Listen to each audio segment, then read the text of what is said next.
নমস্কাৰ এই মুহূৰ্তত আহি পৰিছে কেইটা গুৰুত্বপূৰ্ণ খবৰ আৰু এনে ধৰণৰ খবৰসমূহ নিতৌ চাবৰ কাৰণে চেনেলটো সাবস্ক্ৰাইব কৰি ভিডিঅ'টোত এটা লাইক কৰি দিব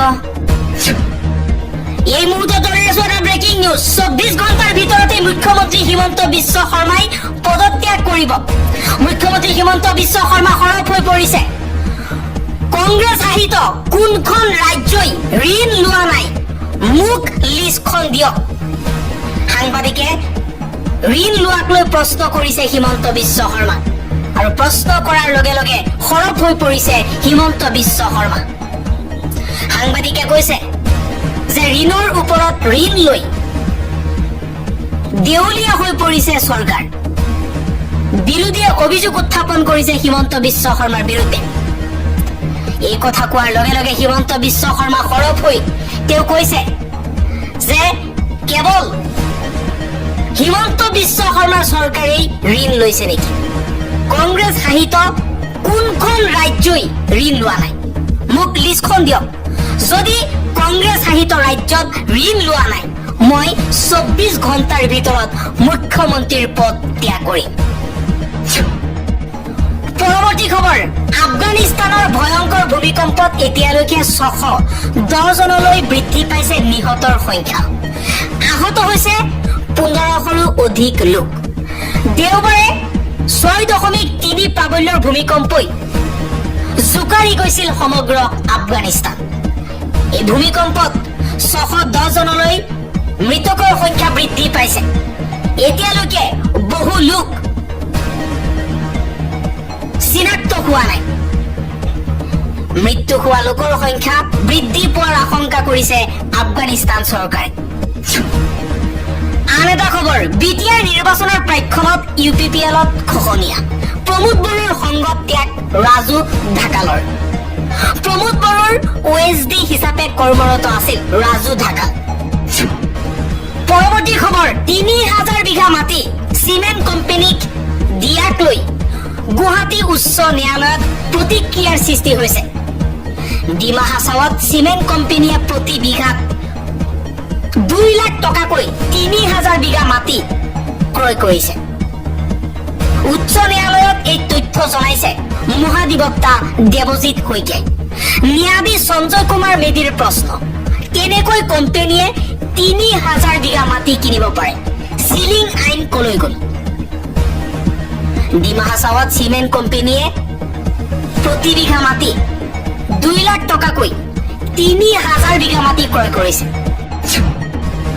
আন এটা খবৰ হাইড্ৰজেন বোমা আহি আছে বিজেপিক উদ্দেশ্যি এই মন্তব্য কৰিছে কংগ্ৰেছ নেতা ৰাহুল গান্ধীয়ে ভোট চুৰিৰ সন্দৰ্ভত হাইড্ৰজেন বোমাৰ বাবে বিজেপিক সাজু হ'বলৈ আহ্বান ৰাহুল গান্ধীৰ বিহাৰৰ পাটনাত গান্ধী ময়দানত ভোটাৰ অধিকাৰ যাত্ৰাত এই মন্তব্য কৰিছে লোকসভাৰ বিৰোধী দলপতি ৰাহুল গান্ধীয়ে পৰৱৰ্তী খবৰ তেলেংগানাৰ এমএলচি হ'ব মোহাম্মদ আজাহাৰুদ্দিন আৰু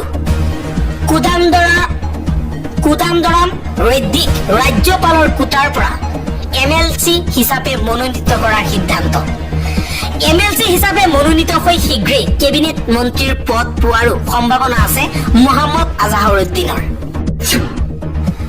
আন এটা খবৰ পেলেষ্টাইনৰ দক্ষিণ গাজাত ইজৰাইলী সেনাৰ গুলীত নিহত হৈছে ইজৰাইলী সৈন্য দক্ষিণ গাজাত প্ৰতিদিনে নিৰীহ মানুহৰ ওপৰত অত্যাচাৰ কৰিছে ইজৰাইলী সেনাই আজি অভিযান চলাবলৈ গৈ ইজৰাইলী সেনাৰ গুলীতেই মৃত্যু হৈছে ইজৰাইলী সেনা পৰৱৰ্তী খবৰ তছলিমাৰ দৰে ঘটনাৰ পুনৰাবৃত্তি নিবিচাৰে আয়োজকে ইছলামিক মৌলবাদীৰ ভাবুকিৰ বাবে বাতিল কৰা হৈছে জাভেদ আখতাৰৰ মুছাইৰা ইছলামিক মৌলবাদীৰ তীব্ৰ বিৰোধিতাৰ বাবে বিশ্ববিখ্যাত কবি গীতিকাৰ চিত্ৰনাট্যকাৰ জাভেদ আখতাৰক মুখ্য অতিথি হিচাপে নিমন্ত্ৰণ কৰা মুছাইৰা অনুষ্ঠান বাতিল কৰিছে পশ্চিমবংগ উৰ্দু একাডেমীয়ে কেইবাটাও কঠোৰ মুছলমান সংগঠনে এই উৰ্দু সাহিত্য উৎসৱৰ বাবে আল্লাহ বিৰোধী নাস্তিক জাভেদ আখতাৰক কলকাতাত প্ৰৱেশ কৰিবলৈ নিদিয়াৰ হুংকাৰ দিছে অতিকৈ গুৰুত্বপূৰ্ণ খবৰ। উন্নয়নৰ নামত মানুহৰ ঘৰ ধ্বংস কৰিছে বিজেপি চৰকাৰে। হাজাৰ হাজাৰ বিঘা মাটি পুঁজিপতিক দিলে হিমন্ত বিশ্ব শৰ্মাৰ বিজেপি চৰকাৰে। বিজেপি চৰকাৰৰ বিৰুদ্ধে পুনৰবাৰ সৰব হৈ পৰিছে কংগ্ৰেছৰ ধুবুৰীৰ সাংসদ ৰকিবুল হুছেইন। কেৱল মাত্ৰ মোদী, আদানী, আম্বানীক সন্তুষ্ট কৰিবলৈ অসমীয়া লোকৰ মাটি দি দিছে হিমন্ত বিশ্ব শৰ্মাই। ডিমা হাছাওৰ ৩০০০ বিঘা মাটি আদানীক দিলে হিমন্ত বিশ্ব শৰ্মাই। ইফালে কাৰ্বি আংলঙৰ ৪০,০০০ বিঘা মাটি পুঁজিপতিক গতাই দিলে বিজেপি চৰকাৰে। এখন জিলা চৰকাৰে দি দিছে বুলি ন্যায়াধীশেও প্ৰশ্ন কৰিছে চৰকাৰলৈ। উন্নয়নৰ নামত মানুহৰ ঘৰখন ধ্বংস কৰিছে বিজেপি চৰকাৰে। বিজেপি চৰকাৰৰ বিৰুদ্ধে পুনৰবাৰ গৰজি উঠিল কংগ্ৰেছৰ ধুবুৰীৰ সাংসদ ৰকিবুল হুছেইন। অসমীয়াক যদি ভাল পাই মুখ্যমন্ত্ৰীয়ে ৬ জনগোষ্ঠী জনজাতিকৰণ কৰক। হিমন্ত বিশ্ব শৰ্মাই আজমলৰ বুকুচাত উঠিও মুখ্যমন্ত্ৰী হৈ থাকিব বুলি মন্তব্য ৰকিবুলৰ। নাগাৰ আগ্ৰাসনৰ পৰাও মুখ্যমন্ত্ৰীয়ে অসমীয়াক সুৰক্ষা দিব পৰা নাই বুলিও প্ৰতিক্ৰিয়া ৰকিবুল হুছেইনৰ। মুখ্যমন্ত্ৰী হিমন্ত বিশ্ব শৰ্মাক তীব্ৰ কটাক্ষ কৰি এই ডাঙৰ মন্তব্য কৰিছে ৰকিবুল হুছেইনে। আন এটা ব্ৰেকিং নিউজ, ৰাজীৱ ভৱন ঘেৰাও কৰি বিজেপিৰ উত্তাল প্ৰতিবাদী কাৰ্যসূচী দেখিবলৈ পোৱা গৈছে। উত্তপ্ত পৰিস্থিতিৰ সৃষ্টি হৈছে। কংগ্ৰেছ ভাৰত বিৰোধী শক্তি, কংগ্ৰেছৰ বিৰুদ্ধে বিজেপিৰ প্ৰতিবাদ। ৰাজীৱ ভৱন ঘেৰাও কৰি বিজেপি নেতা কৰ্মীৰ উত্তাল প্ৰতিবাদ।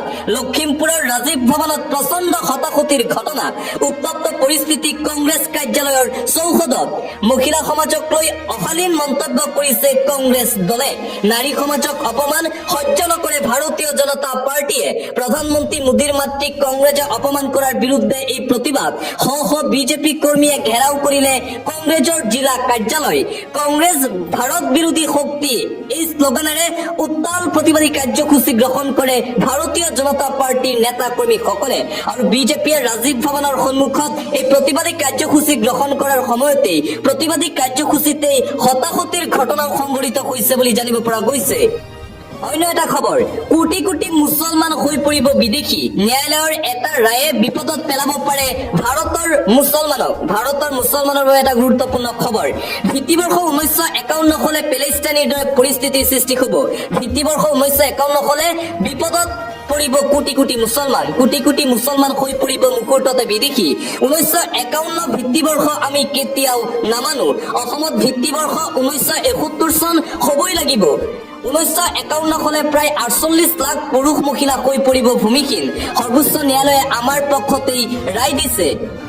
পূৰ্বৰ NRCৰ সময়ত ভিত্তিবৰ্ষ 1971 বুলি কৈছে হিমন্ত বিশ্ব শৰ্মাই। এতিয়া 1951 কৰিব বিচাৰি আছে, কিন্তু কোনো কাৰণতেই ভিত্তিবৰ্ষ সলনি কৰিব নোৱাৰে। নতুন NRCত ভিত্তিবৰ্ষ আমি সলনি কৰিব নিদিও। ইনশাল্লাহ ভিত্তিবৰ্ষ 1971 হৈ আছিল আৰু থাকিব। অসমৰ মুছলমানক লৈ আৰছাদ মাদানীৰ এই বিস্ফোৰণ।